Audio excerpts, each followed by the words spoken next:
y'all. Welcome to Adri's Kitchen 69. Tonight, y'all, I got the dinner recipe for you. A soul country dinner. Pork neck bones. Ooh, look at that big old family size for only $3.70. A nice little yummy soul food meal for a low price, right? It's delicious. Let me share with you how I made it. I made it in a crock-pot. Yeah, don't that look yummy? And I threw some carrots over there in the last minute. I took a lot of the juice off before I put the carrots in because it's really greasy. And you don't have to have all that grease going down your digestive system. So anyway, look, you need 2 cups of water. I use 2 cups of vegetable broth and 1 tablespoon of apple cider vinegar. I seasoned that meat with some cayenne pepper, of course, a lot of salt and pepper, and our Sneevy Love That BBQ spice. That's all you need because it has all the spices that you ever need in one shake.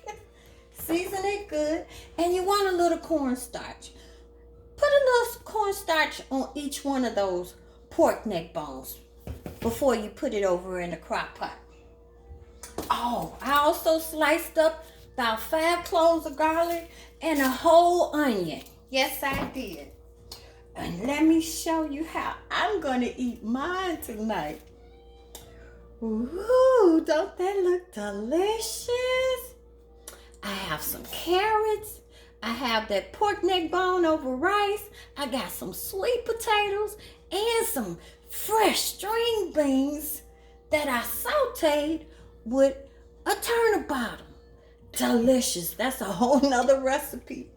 Also, I had a little Sneevy's spicy hot honey dill pickles on the side. And of course, you need some cornbread, y'all. Ooh, this is one of them meals gonna hurt yourself and you gonna go to sleep. You must have you a good, delicious wine with this meal. Let it be Love That 69 wine or a delicious Cabernet Sauvignon that you like. Yes. If you would like any of our products, go to sunmoonproducts.com and pick you up some Sneevy's Love That BBQ spice. Yes. Play with your recipes. Good eating, y'all.